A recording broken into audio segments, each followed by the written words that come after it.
नमस्कार. आपल्या सगळ्यांचे सोशल महाराष्ट्र न्यूज चॅनलमध्ये हार्दिक स्वागत. चला वळूया तर एका नवीन बातमीकडे. आजची बातमी.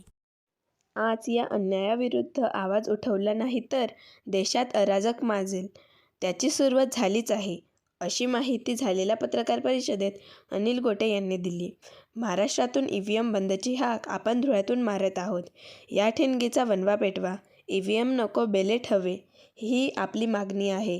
खरे तर ही निवडणूक अण्णांसाठी जनतेने हातात घेतली होती. जी मते भाजपा उमेदवारास पडली ती आपली वळवलेली मते होय. आपल्या चोरलेल्या मतांसाठी आपण दाद नाही का मागणार? ही लोक चळवळ झालीच पाहिजे. हे आंदोलन जनतेने हाती घेतले पाहिजे. निर्भीड होऊन कुणाच्या दबावाला भीक न घालता या मोर्चात जेवढ्या प्रचंड संख्येने सामील व्हाल तेवढ्याच प्रचंड वेगाने हे जन आंदोलन महाराष्ट्र हलवल्याशिवाय राहणार नाही. तूर्त इतकेच. यावेळेस शिवसेना उद्धव बाळासाहेब ठाकरे पक्षाचे जिल्हाप्रमुख श्री अतुल सोनवणे, श्री भगवान बापूजी करंजकर, श्री नरेंद्र परदेशी, श्री धीरज पाटील, श्री अविनाश लोकरे हे उपस्थित होते.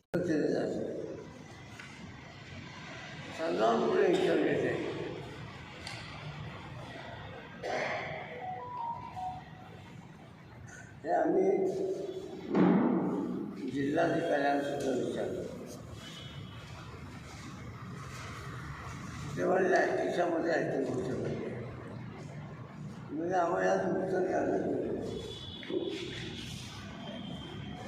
याचं एकच साधं उत्तर आहे, जे माझ्या अभ्यासामधून मला सापडले, की ज्या वेळेला चीप टाकली असते त्याच वेळेला 300 ते 500 मजूर त्याच ॲटोमॅटिक वाढवलेली असते.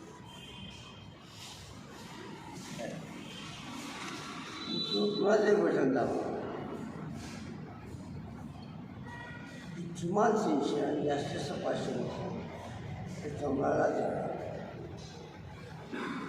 आणि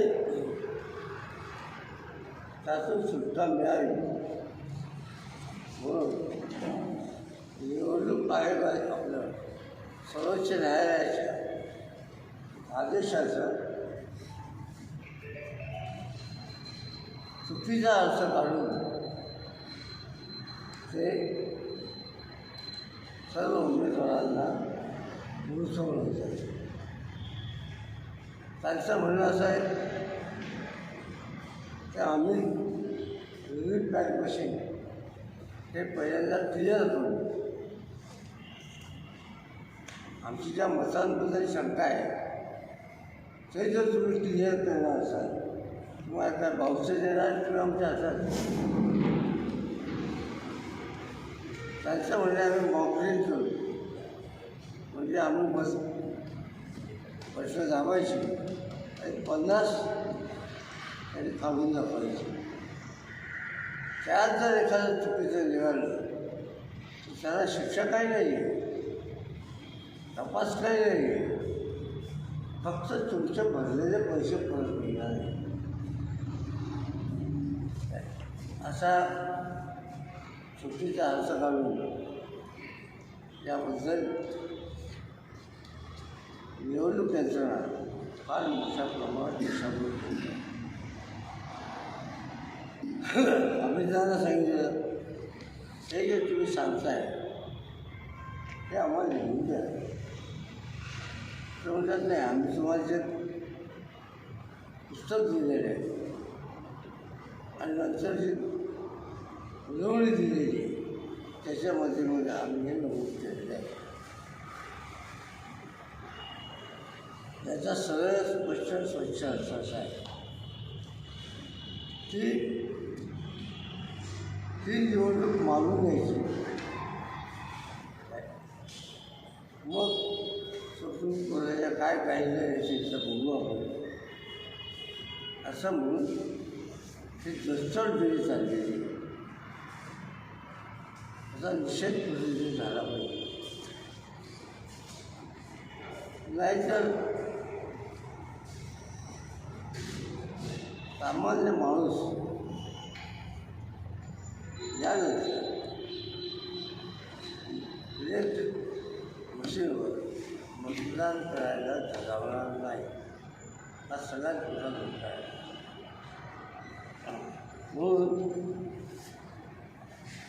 आम्ही पक्षाकडे कळवून हा मोर्चा आम्ही काढतो आणि महाराष्ट्रामध्ये आजच वाजले 200 ठिकाणी अशा प्रकारे निषेध झाला आहे. त्यांच्या निषेधाचा प्रकार वेगळा आहे. आम्ही तो पुढे जागृती करतो.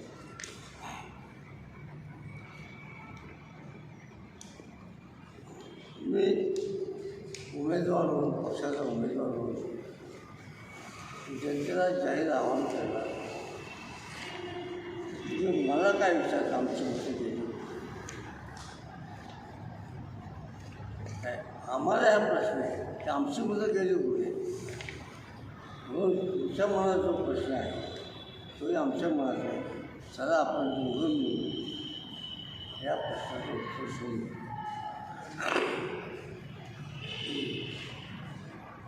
पक्षपातळीवर काय सुरू आहे ते सर्वोच्च न्यायालयात जाणार हा भाग वेगळा आहे. पण एक जनभावनांचा उल्लेख हा शासनापुढे आणणे हे आमचं कर्तव्य आहे. उमेदवार म्हणून आहे, राजकीय पक्षाच्या कार्यकर्त्या म्हणून आम्ही त्या दिवशी मशाल मोर्चा हे एक जागृत शहर, जागृत मतदार म्हणून या गावाची प्रसिद्धी आहे. मागील 2 निवडणुकांमध्ये बेमालूमपणे हिंदू मुस्लिम सभेत निर्माण केले. दुर्दैवाने आपल्या कोणाच्या लक्षात झालेले तर मागच्या निवडणुकीत भाजपने मुसलमान निवडून आला तरी चालेल पण अनिल गोटे एका कामा नाही यासाठी जी काय गुंतवणूक केली